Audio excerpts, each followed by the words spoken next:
My lovely students, welcome to my channel चलिए school की ओर। आज हम आपके साथ मिलकर पढ़ेंगे कक्षा 3 की रिमझिम पाठ्य पुस्तक का मीरा बहन और बाघ अध्याय 11। तो शुरू करते हैं आज का पाठ। मीरा बहन का जन्म इंग्लैंड में हुआ था। गांधी जी के विचारों का उन पर इतना असर हुआ कि वे अपना घर और अपने माता पिता को छोड़कर भारत आ गईं।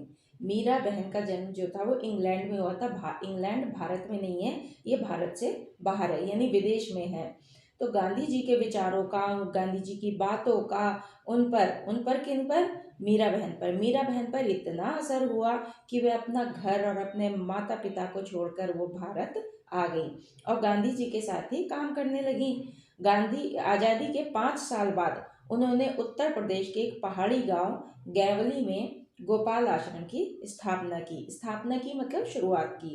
आज़ादी के जब हमारा देश आज़ाद हो गया था, 1947 में आज़ाद हुआ था 1947 को, तो उसके 5 साल बाद उन्होंने उत्तर प्रदेश के एक पहाड़ी गांव था गैवली, वहाँ पर उन्होंने गोपाल आश्रम की नींव रखी, गोपाल आश्रम बनाया।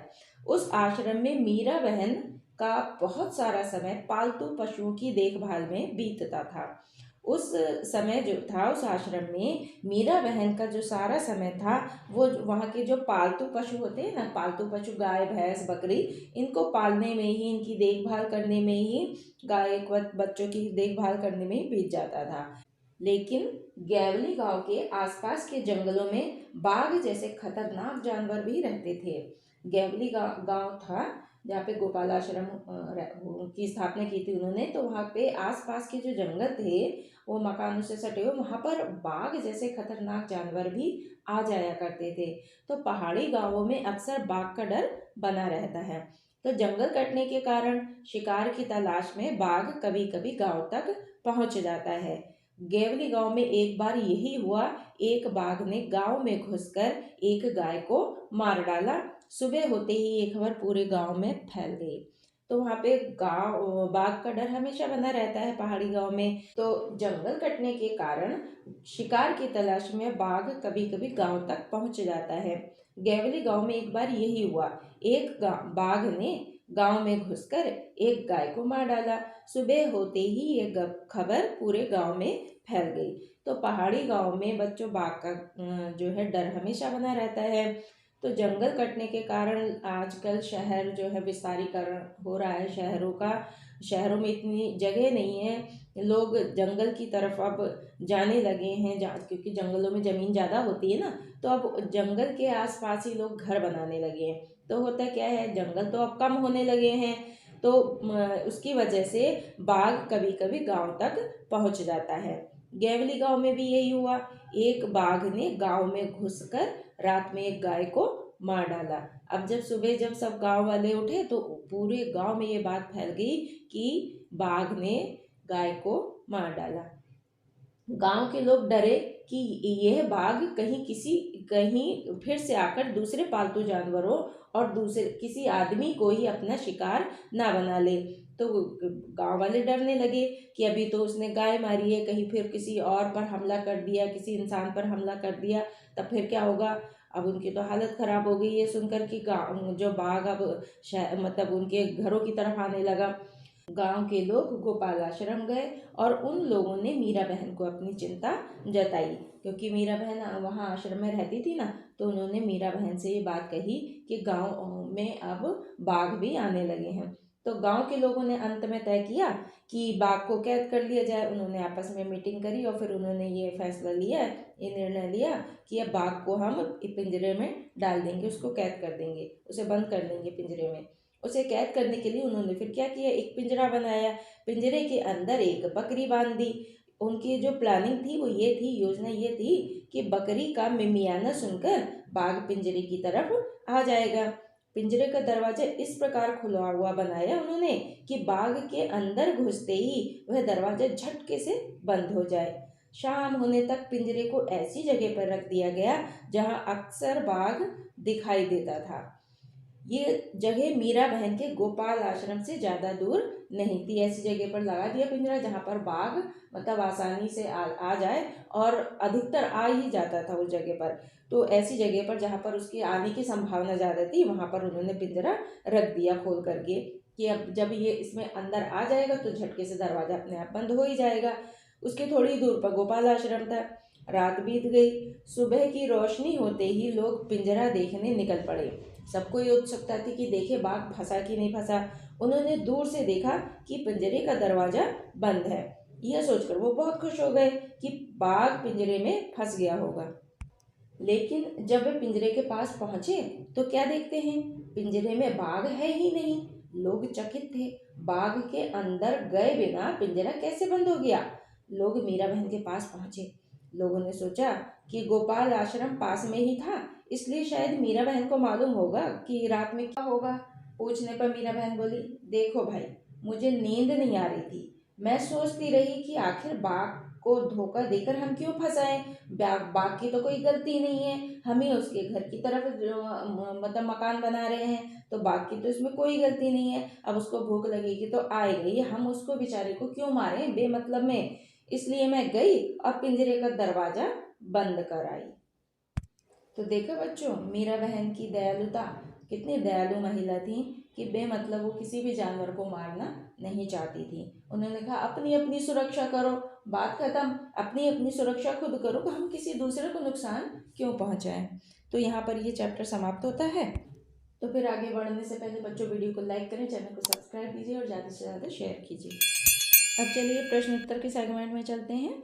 कहानी में बाघ को खतरनाक जानवर बताया गया है, तो नीचे दी गई सूची में सबसे खतरनाक चीज़ तुम्हारी समझ में क्या है और क्यों है, ये भी बताना है। क्या है ये तो बतानी है, क्यों है ये भी बताना है।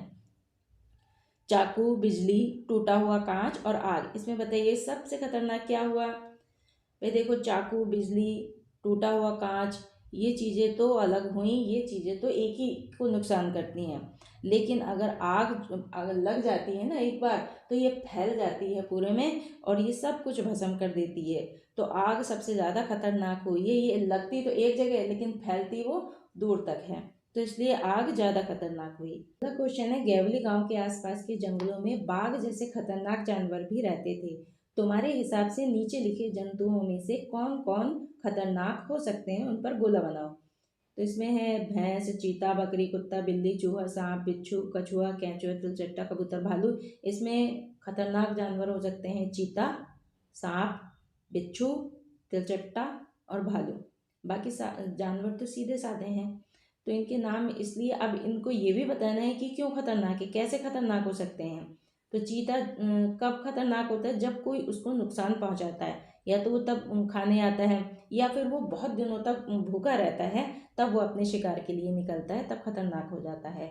वैसे तो चीता को देखने के कॉर्बेट पार्क में लोग जाते ही हैं, मुंह के सामने से चीता निकल जाता है, कोई डर थोड़ी होता है। लेकिन जब वो काफ़ी दिनों का भूखा होता है, जब वो भूखा होता है तभी खतरनाक होता है, या जब कोई उसको नुकसान पहुंचाता है।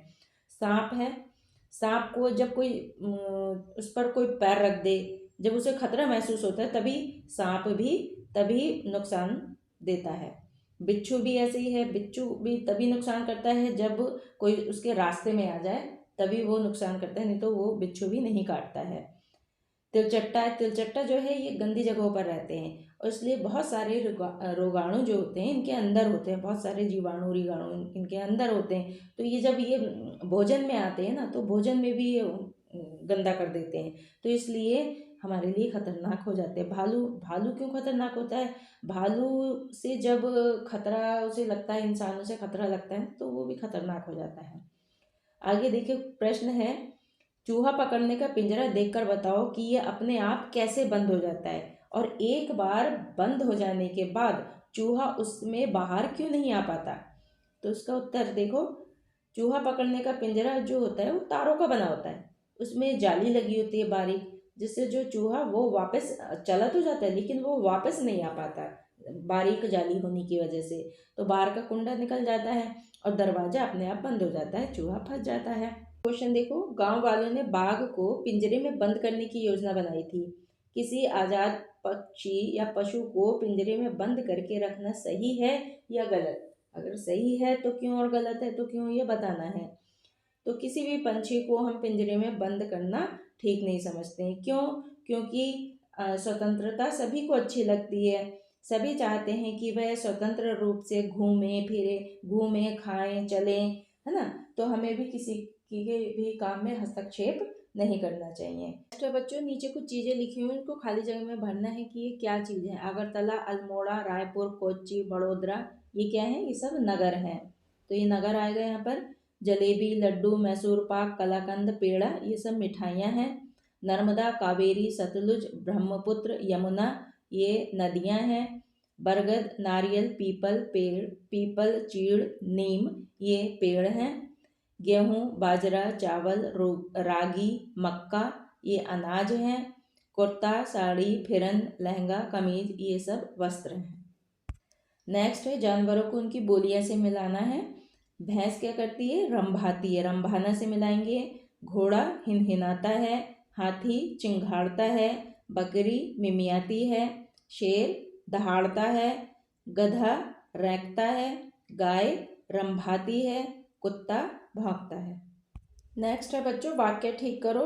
धूप बैठकर ढोकला खाया, ये गलत दिखाई दे रहा है ना। धूप बैठकर ढोकला खाया, तो इसको सही करके लिखना है आपको। इसमें लिखना है धूप में बैठकर ढोकला खाया। तो में अक्षर आएगा इसमें, में, धूप में बैठकर ढोकला खाया। पुतुल काम करने मना कर दिया, तो सही होगा इसका, पुतुल ने काम करने से मना कर दिया। लता सब मूंगफली खिलाई, लता ने सबको मूंगफली खिलाई। पहाड़ी गांवों बाघ डर बना रहा है, तो गलत लिखा है, इसको सही करके लिखना है। पहाड़ी गांवों में बाघ का डर बना रहता है। तो ये पाठ यहीं समाप्त होता है। नेक्स्ट वीडियो में फिर मिलेंगे नए पाठ के साथ। तब तक के लिए आप अपना बहुत ध्यान रखिएगा। जय हिंद, जय भारत।